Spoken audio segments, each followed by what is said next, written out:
ಪ್ರಾವೃತ ಕಲ್ಪ ಪ್ರಾಭವ ವಿಪ್ರ ಪ್ರೇರಿತ ಪರ ದಿಕ್ಪೂರ ಪ್ರದ ಕರ್ಪೂರ ಪ್ರಭ ಅರ್ಪಿಂತು ಶಂಕರ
ಶತ್ರುಘ್ನ ನಿಲ್ಲಿಸಿ.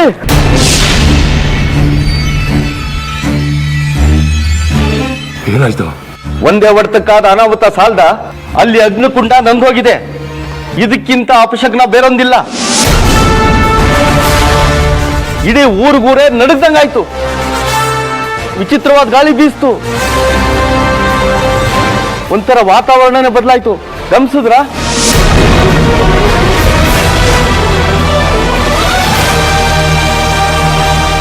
ಮತ್ತೆ ಅವಳ ಮೇಲೆ ಪ್ರಹಾರ ಮಾಡಿದ್ರೆ ನಿಶ್ಚಯವಾಗಿ ಅನಾಹುತಗಳಾಗೇ ಆಗುತ್ತೆ.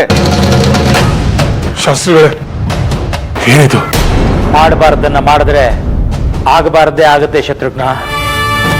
ನಮ್ಮ ಮಾತುಗಳನ್ನ ಧಿಕ್ಕರಿಸಿದ ಫಲ ಇದು. ಇದನ್ನ ನೀನು ಅನುಭವಿಸಲೇಬೇಕು, ಬೇರೆ ದಾರಿನೇ ಇಲ್ಲ.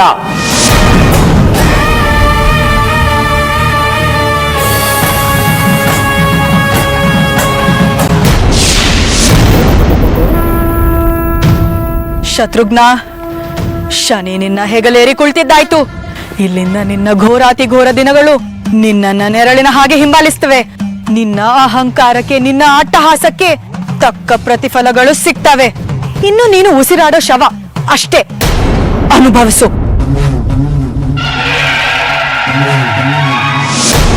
ಯಜಮಾನ್ರೆ, ಯಜಮಾನ್ರೆ, ಯಜಮಾನ್ರೆ, ದೇವಸ್ಥಾನದ ಗರ್ಭಡಿ ವಿಗ್ರಹಕ್ಕೆ ಏನಾಯ್ತು? ವಿಗ್ರಹ ಬೆರಕ್ಬಿಟ್ಬಿಟ್ಟಿದೆ.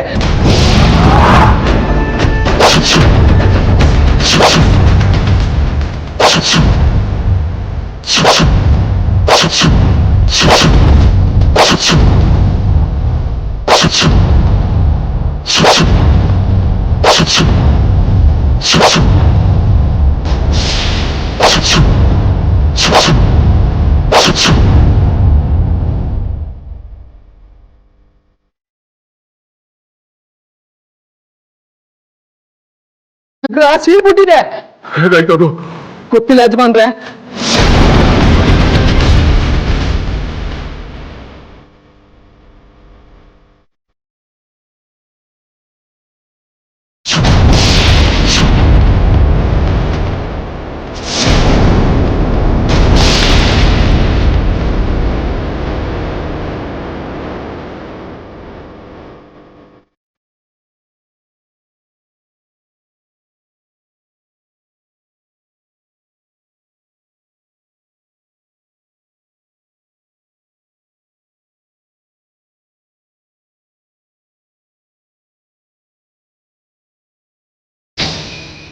ಪರಮೇಶ್ವರ, ನಿಮಗೆ ಕೋಟಿ ಕೋಟಿ ವಂದನೆಗಳು.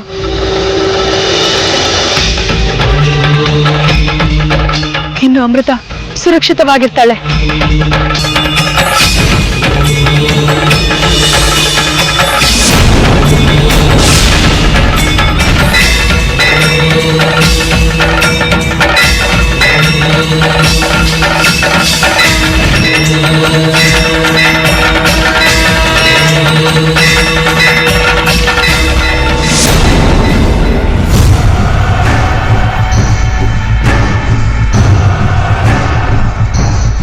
ಶಾಸ್ತ್ರಿಗಳೇ, ಏನಾಗ್ತಾ ಇದೆ ಇಲ್ಲಿ?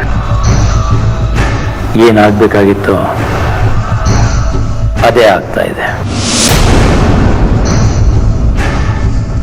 ಇದ್ದಕ್ಕಿದ್ದಾಗೆ ಅಮೃತ ಮುಖದಲ್ಲಿ ಇಷ್ಟೊಂದು ಕಾಂತಿ ಹೇಗೆ ಬಂತು? ಅದೇ ಅವಳ ನೈಜ ರೂಪ. ಮುಂದೆ ಶತ್ರುಘ್ನನ ದುರ್ಗಳಿಗೆ ಈ ಕ್ಷಣದಿಂದ ಶುರುವಾಯಿತು. ಅವನನ್ನ ಯಾವ ದೇವರು ಕಾಪಾಡೋಕ್ಕಾಗೋದಿಲ್ಲ. ಏನ್ ಹಾಗೆ ನೋಡ್ತಾ ಇದ್ಯಾ? ನಿನ್ನಿಂದ ನಮ್ ಗರುಡ ದೇವರ ವಿಗ್ರಹ ಭಿನ್ನ ಆಗಿದೆ. ನೀವು ದೈವ ದ್ರೋಹಿಗಳು. ಇಲ್ಲ, ನಾವು ದೈವ ದ್ರೋಹಿಗಳಲ್ಲ. ಗರುಡ ದೇವರು ಭಿನ್ನ ಆಗೋದಿಕ್ಕೆ ನಿನ್ನ ಅಜ್ಞಾನ ಅಹಂಕಾರನೇ ಕಾರಣ. ಯಾವತ್ತು ನಮ್ ವಿಷ್ಣುಪುರಕ್ಕೆ ನೀವು ಕಾಲಿಟ್ರೋ ಆವತ್ತೇ ನಮ್ ವಿಷ್ಣುಪುರ ಹಾಳಾಗೋಯ್ತು. ನಿಮ್ಮ ಗರುಡ ದೇವರು ಭಿನ್ನ ಆಗೋದಕ್ಕೆ ನಾವಲ್ಲ ಕಾರಣ.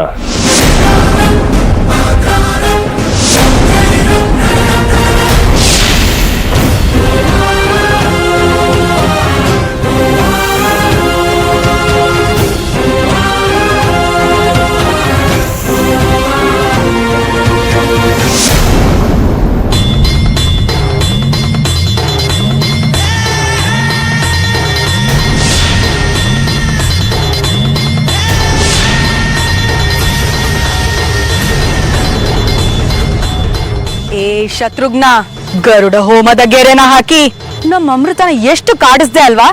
ಇನ್ನು ಅವಳು ನಿನ್ಗೆ ಹೇಗ್ ಕಾಡ್ತಾಳಂತ ನೋಡ್ತಾ ಇರು. ತಾಯಿಯ ಗರ್ಭದಿಂದ ಯಾಕಾದ್ರೂ ಹೊರಗ್ ಬಂದು ಅಂತ ಅನಿಸ್ಬೇಕು ನಿಂಗೆ. ಪ್ರತಿದಿನ ಪ್ರತಿ ಕ್ಷಣ ನೀನು ವಿಲ ಅಂತ ನರಳಿ ಒದ್ದಾಡ್ಬೇಕು. ಹಾಗ್ ಮಾಡ್ತೀವಿ. ತಾವು ಮಾಡಿರೋ ತಪ್ಪಿಂದ, ನಾಗಗಳ ಶಾಪದಿಂದ ಶತ್ರುಘ್ನ ಈ ಊರಿನ ಜನ ಮಾತ್ರ ಅಲ್ಲ, ಈ ಊರಿನ ದೇವ್ರು ಆ ಗರುಡ ದೇವ ಸಹ ಅನುಭವಿಸ್ಬೇಕು. ಅಮೃತ ಪಟ್ಟ ಯಾತನೆಯ 10 ಪಟ್ಟು ನರಕ ನೀವು ಅನುಭವಿಸ್ಬೇಕು. ಅಮೃತಾಳನ್ನ ಇನ್ನು ಈ ಊರಲ್ಲಿ ತಡೆಯೋರು ಯಾರೂ ಇಲ್ಲ.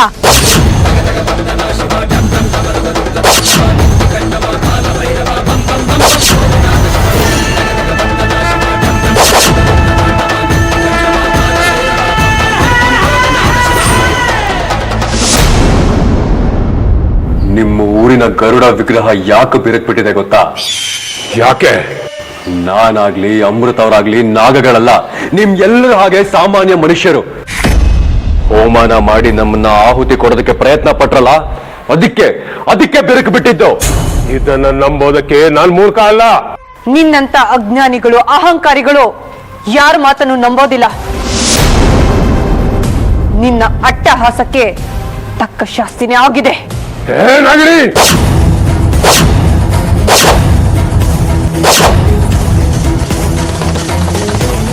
ಇಷ್ಟಾದ್ರೂ ನಿನ್ನ ಅಹಂಕಾರ ಅಡಗಿಲ್ಲ ಅಲ್ವಾ?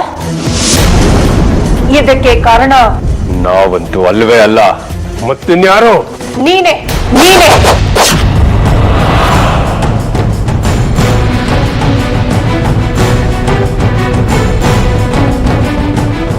ನಿನ್ನ ದರ್ಪ, ದೌರ್ಜನ್ಯ, ನಾನು ಅನ್ನೋ ದುರಹಂಕಾರ. ನಾನು ಅಂತ ಮೆರೆದವ್ರು ಯಾರು ಮಹಾತ್ಮರಾಗಿಲ್ಲ, ಮಣ್ಣು ಪಾಲಾಗಿದ್ದಾರೆ. ಒಂದು ಹೇಳ್ತಾ ಇದ್ದೀನಿ, ಕೇಳಿಸ್ಕೊ. ಹೀಗೆ ಭಿನ್ನ ಆಗಿರೋ ವಿಗ್ರಹಕ್ಕೆ ಪೂಜೆ ಮಾಡೋದಕ್ಕಾಗೋದಿಲ್ಲ. ನಿನ್ನ ವಿಷ್ಣುಪುರ ಇನ್ನು ಸ್ಮಶಾನ ಆಗತ್ತೆ. ಈಗಾಗಿರೋದೇ ಸಾಕು.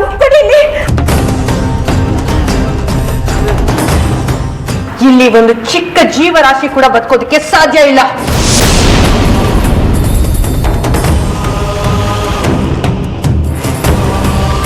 ಹೌದೌದು, ನೀನು ಹೇಳ್ದಂಗೆ ಆದರೂ ಆಗ್ಬೋದು. ಭಗವಂತ, ನನ್ನಿಂದ ಅಪಚಾರ ಆಗಿದ್ರೆ ಕ್ಷಮಿಸ್ಬಿಡಪ್ಪ ತಂದೆ.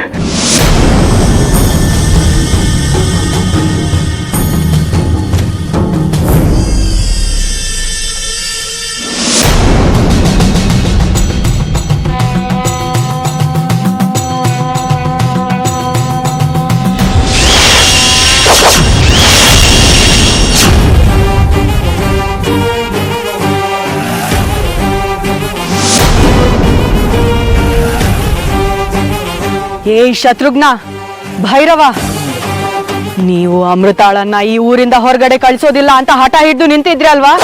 ಈಗ ನೋಡಿ, ನಾನು ಅಮೃತಾಳನ್ನ ಹೇಗ್ ನಿರಾಯಸವಾಗಿ ನಿಮ್ಮ ಬಂಧನದಿಂದ ಮುಕ್ತಿಗೊಳಿಸ್ತೀನಿ ಅಂತ. ನನ್ನನ್ನಾಗ್ಲಿ ಅಮೃತಾಳನ್ನಾಗ್ಲಿ ನೀವು ಯಾರು ಏನೂ ಮಾಡೋದಕ್ಕಾಗೋದಿಲ್ಲ.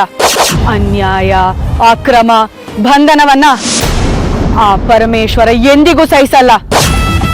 ಸಂಕಷ್ಟದಲ್ಲಿ ಸಿಲುಕಿರೋ ಪ್ರತಿ ನಾಗಗಳ ರಕ್ಷಣೆಗೆ ಆ ಪರಮೇಶ್ವರ ಬಂದೇ ಬರ್ತಾನೆ ಅನ್ನೋದಕ್ಕೆ ಈ ಕ್ಷಣನೇ ಸಾಕ್ಷಿ. ನಾಗಗಳ ಚಾಣಾಕ್ಷತೆಯ ಮುಂದೆ, ನಾಗಗಳ ತಂತ್ರಗಳ ಮುಂದೆ ಸಾಮಾನ್ಯ ಮನುಷ್ಯರ ಕುತಂತ್ರಗಳು ಧೂಳಿಪಟ ಆಗುತ್ತೆ ಅನ್ನೋದು ಮತ್ತೊಮ್ಮೆ ಈ ಮನುಷ್ಯರಿಗೆ ಅರ್ಥವಾಗ್ಲಿ.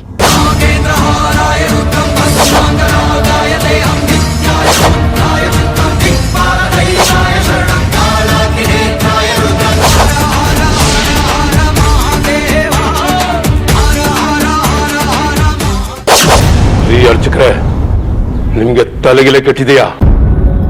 ಇವಳೇನೋ ಹೇಳಿದ್ಲು ಅಂತ ಅದನ್ನೇ ನೀವು ನಂಬ್ತಾ ಇದ್ದೀರಲ್ಲ. ಯಾರು ಏನೇ ಹೇಳಿದ್ರು ನಾನು ನಂಬಲ್ಲ. ಇವರು ನಾಗಗಳು, ಇವರು ನಾಗಗಳೇ. ಇಲ್ಲ,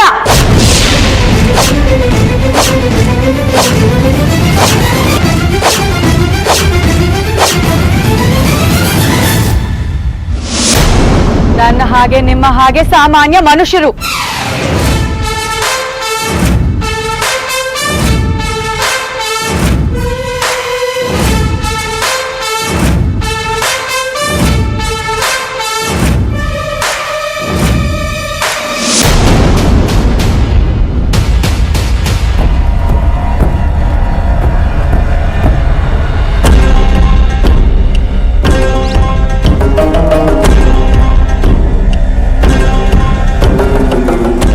ಇಷ್ಟು ಖಂಡಿತವಾಗಿ ಹೇಗೆ ಹೇಳ್ತೀಯಾ?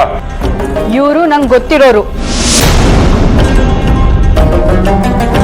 ಇವ್ರು ನಾಗಗಳಲ್ಲ ಅಂತ ಹೇಗ್ ನಿರೂಪಿಸ್ತೀಯ? ಬಾಬಾ ಇದ್ದಾರೆ, ಶಾಸ್ತ್ರಿಗಳಿದ್ದಾರೆ, ಅವರೇ ಪರೀಕ್ಷೆ ಮಾಡ್ಲಿ. ಅದು ಯಾವುದು ಬೇಡ. ಗರುಡ ಹೋಮದ ಭಸ್ಮದ ಗೆರೆಯನ್ನ ಇವ್ರು ದಾಟಿದ್ರೆ ಇವ್ರು ನಾಗಗಳಲ್ಲ ಅಂತ ನಾನೇ ಒಪ್ಕೊಳ್ತೀನಿ.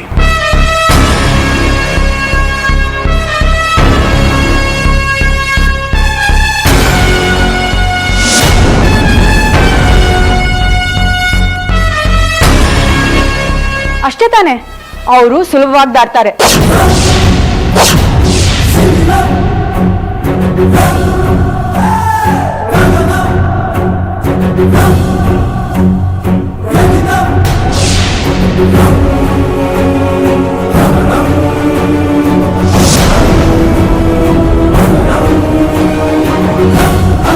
ಇಷ್ಟಕ್ಕೂ ನೀನ್ ಯಾರು?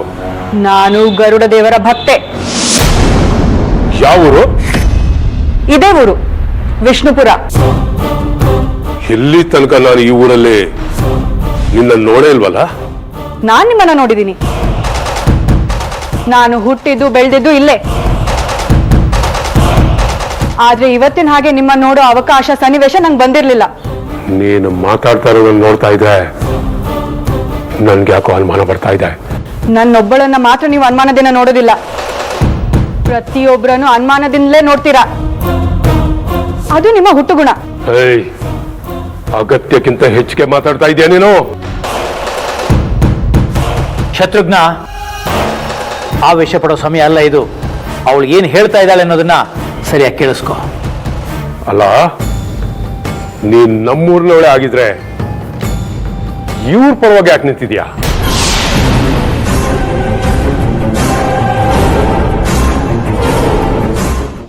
ನೀನ್ ನಮ್ಮೂರ್ನವಳೆ ಆಗಿದ್ರೆ ಇವ್ರ ಪರವಾಗಿ ಯಾಕೆ ನಿಂತಿದ್ಯಾ? ನಾನ್ ಯಾರ ಪರವಾಗಿಯೂ ನಿಂತಿಲ್ಲ. ನಾನು ನ್ಯಾಯದ ಪರವಾಗಿ ನಿಂತಿದ್ದೀನಿ. ಇವರಿಲ್ಲಿಂದ ತಪ್ಪಿಸ್ಕೊಳ್ಳೋದಕ್ಕೆ ಪ್ರಯತ್ನ ಪಟ್ಟಿದ್ದನ್ನ ನನ್ನ ಕಣ್ಣಾರೆ ನೋಡಿದ್ದೀನಿ. ನೀವು ಇವರನ್ನ ಕೂಡಾಕಿ ಹಿಂಸೆ ಕೊಡೋದನ್ನ ನನ್ನ ಕೈಲಿ ನೋಡೋದಕ್ಕಾಗ್ತಾ ಇರ್ಲಿಲ್ಲ. ಅದಕ್ಕೆ ಇವ್ರ ಪರವಾಗಿ ನಿಂತಿರೋದು.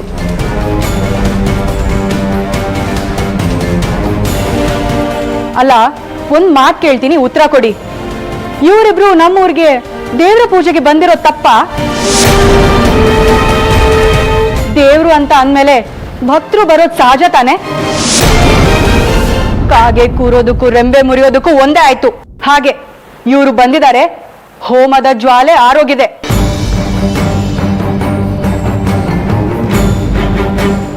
ಅಷ್ಟಕ್ಕೆ ಇವರೇ ಕಾರಣ ಅಂತ ತಪ್ಪು ಹೊಡ್ಸೋದು ಯಾವ ನ್ಯಾಯ ಹೇಳಿ? ಯಾಕೆ ಮಾತಾಡ್ತಾ ಇಲ್ಲ? ಮಾತಾಡಿ. ಸರಿ ಸರಿ, ಇನ್ನು ಎಷ್ಟು ಮಾತಾಡಿದ್ರು ಅಷ್ಟೇ. ಆ ಮಗು ಹೇಳಿದಾಗೆ ಅವರಿಬ್ರು ಆ ಗರುಡ ಹೋಮದ ಭಸ್ಮದ ಗೆರೆಯನ್ನು ದಾಟಿದ್ರು ಅಂತಾದ್ರೆ ಅವರಿಬ್ರು ನಾಗಗಳಲ್ಲ ಅನ್ನೋದನ್ನ ನಿರೂಪಿಸಿದಾಗತ್ತೆ. ಹೌದು, ಆ ಪರೀಕ್ಷೆನೂ ಆಗ ಹೋಗ್ಲಿ. ಅದಕ್ಕೂ ಮುಂಚೆ ನಾನು ಅಮೃತ ಜೊತೆ ಸ್ವಲ್ಪ ಮಾತಾಡ್ಬೇಕು. ಅದು ಸಾಧ್ಯ ಇಲ್ಲ. ಯಾಕೆ ಸಾಧ್ಯ ಇಲ್ಲ? ನೀನಲ್ಲೇನಾದ್ರೂ ಮಸಲತ್ ಮಾಡಿದ್ರೆ? ಏನ್ ಮಾಡೋಕ್ ಸಾಧ್ಯ ಇದೆ ಶತ್ರುಘ್ನ? ನೀನ್ ಕರ್ಕೊಂಡು ಹೋಗಮ್ಮ. ಹಾಗೆ ಅವಳ ಗಾಯಕ್ಕೂ ಸ್ವಲ್ಪ ಉಪಚಾರ ಮಾಡಿಬಿಡು. ಆಯ್ತು.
ನನಗೊಂದು ಅರ್ಥ ಆಗ್ಲಿಲ್ಲ. 2 ಗಳಿಗೆಯ ಕಾಲ ನನ್ನ ನಾಗಶಕ್ತಿಗಳು ನನ್ನಲ್ಲಿರ್ಲಿಲ್ಲ. ಅದಕ್ಕೆ ಕಾರಣ ನಾಗ ಪ್ರದೋಷ ಕಾಲ. ಅದು ಆಶ್ಲೇಷ ನಕ್ಷತ್ರದಲ್ಲಿ ಬಂದಿರೋದ್ರಿಂದ ಭೂಮಿಯ ಸ್ಪರ್ಶದಲ್ಲಿರೋ ಎಲ್ಲ ನಾಗಗಳ ಶಕ್ತಿಯು ಕೂಡ ಆ ಶಿವನಲ್ಲಿ ಆಯ್ಕೆಯಾಗಿರುತ್ತೆ. ದುರ್ಗಳಿಗೆಗಳು ಎಲ್ಲರನ್ನ ಕಾಡೇ ಕಾಡುತ್ತವೆ. ಅಮೃತ, ನೀನ್ ಮಾಡೋದಕ್ಕೆ ಹೊರಟಿರೋದಾದ್ರೂ ಏನು?